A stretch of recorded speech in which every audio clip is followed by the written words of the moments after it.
Greetings, adventurers, travelers, and fellow keepers of the lake. How are you all doing? Welcome back to another episode of Plug and Play, a series in which we take just small bits and pieces that I designed or found on the internet that I thought were interesting and I wanted to share in one video. So if you find that interesting, consider clicking some buttons below. I don't know what they do, but I heard it's really good for the channels and you will actually get a message from outer space telling you that a new video was published. Anyways, what do I have for you today? It's one of two encounters that I ran in the last couple of weeks. It originated from the Kingmaker's module for Pathfinder 3, but everything we're gonna talk about today will be pretty system agnostic. So what are we looking at? The dungeon is called the Lonely Barrow. You get to it by uncovering a treasure map in some old guy's house in another text in the module. The characters slowly go to this hill, and there is a crack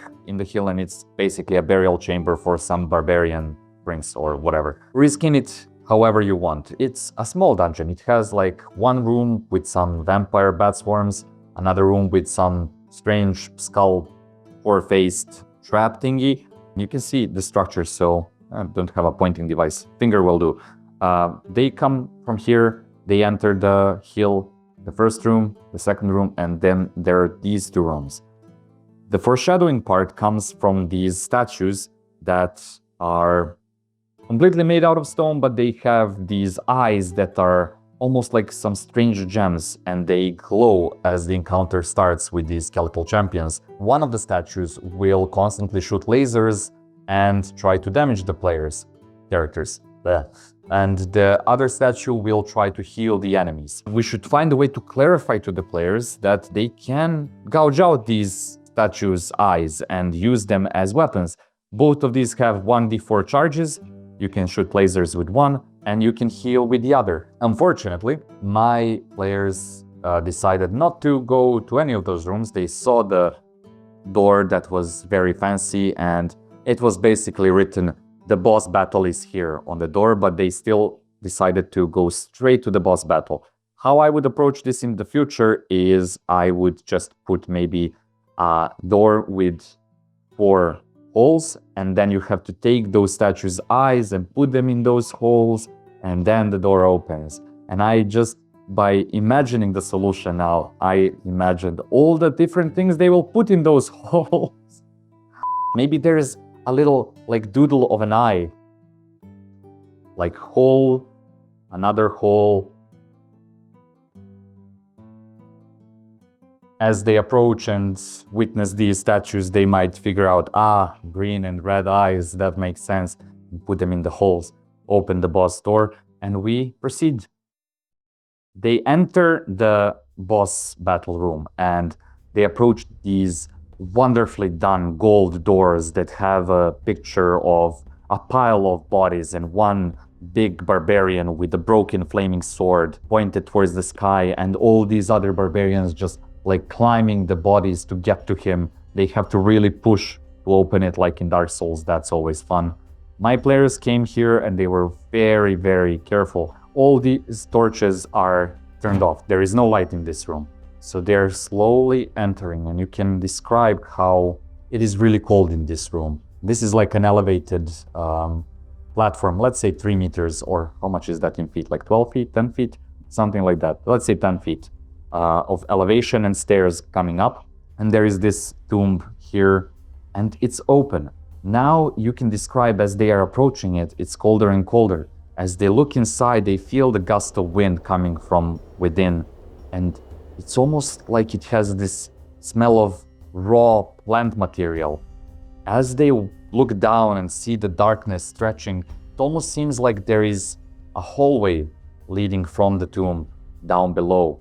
But before they do anything, all the torches light up, immediately go out, light up again, and now one of the characters feels a completely cold arm on their shoulder, while on the side of their back they feel a warm, almost melting steel sword pushing against their kidneys. You know those scenes in horror movies where lights blink and someone just appears in the scene?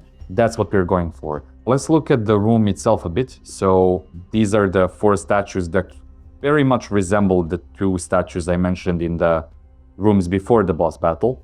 These are the torches that are the only source of light. My thematic idea was that because this is like a burial site for barbarians, they used to embed their weapons into the walls before being buried there, or that's how they mark their grave, something like that. I have a couple of different propositions, so the room should have its own place in the initiative order. Regardless on how many actions the room will have, just have it in one place, so you can track timers and things like that. At the beginning of the encounter, I would roll a d4 for each of the statues. So, I don't know, let's say the first one is 1, the second one 3, the third one 2, and the fourth one also 3. Now we have a couple of options that we should decide on before we run this encounter. What are these numbers going to mean? They can be what action every statue will make. So 1, it shoots lasers, like with the first statue. Maybe it shoots it just diagonally from itself. Maybe it targets someone, recovers a reflex save. That is up to you. The second option, so 2 on the d4, would be to heal the boss. And when it comes to 3 and 4, I would say that the statue's eyes glow bright blue.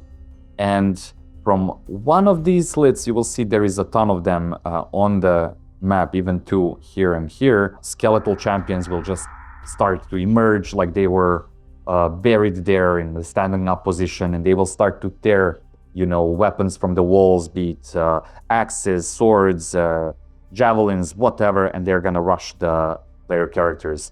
Now, to make it fair, because spawning just 4 new enemies into the battlefield could be overwhelming, first, they're minions, so they die from 1 hit. They're all the room, so they all play when the room plays. That is one way of doing it. Roll the dice. When the room's initiative number activates, this is the action that happens. Now, you might say, well, that means that every round there is a potential of 4 new enemies spawning, and with 4 statues, that is a lot. Like, there might be an overwhelming amount of enemies here. There's also another way to do this. The d4 can still represent an action that the statue does, but it does it in that many rounds. So you roll a 3, in 3 rounds, 3 enemies will spawn because of this statue. If you roll the 1, well, lasers will be fired at someone in 1 round. If you roll a 2, healing of the boss in 2 rounds. When you roll the die initially, you can describe what color are the eyes of the statue, so everyone in the room knows what to expect. And as the timer reaches 0, you re-roll it and you see what the statue will do in the next multiple rounds. Now, the downside I saw with this is that, you know how much damage your players can do to a boss in 4 rounds? Like, if your statue is at 4, it will never do its thing. What I would propose is, okay, we have defined some things about the room. Let's see what the boss can do. I saw this interesting ability that says Lonely Diraj, or whatever, however that is read or pronounced. But basically chants a burial song and everyone gets stupefied or scared. There is something related to Pathfinder, like a debuff to int rolls, I think. That is boring. So what we can do is say that, yes, there is the ability of the Lone Warrior boss that is singing a burial hymn, but instead of stupefying players, it ticks down the timers of the statues. And you don't have to do that right away, but after maybe a round or 2, the boss just triggers them and the effects happen. One thing that I would add as a sort of like a treat for the players is, you remember how with those statues prior to this room, those with glowing eyes that you could gouge out and use as weapons or heals? Well, why wouldn't you do the same to these statues? They might be bigger and recover more damage or something to like get to them. Maybe as you attack them, their timer ticks down, or it accelerates or whatever. It's harder to get to those eyes, but I don't see why those eyes couldn't be harvested and used by the players to defeat the boss and defeat the encounter. And then as the characters finally beat the boss, something should happen and this room should be destroyed. That gust of wind that they felt from the tomb, well, they now decided to rush towards it, jump inside, and cover themselves to protect from all the debris falling down.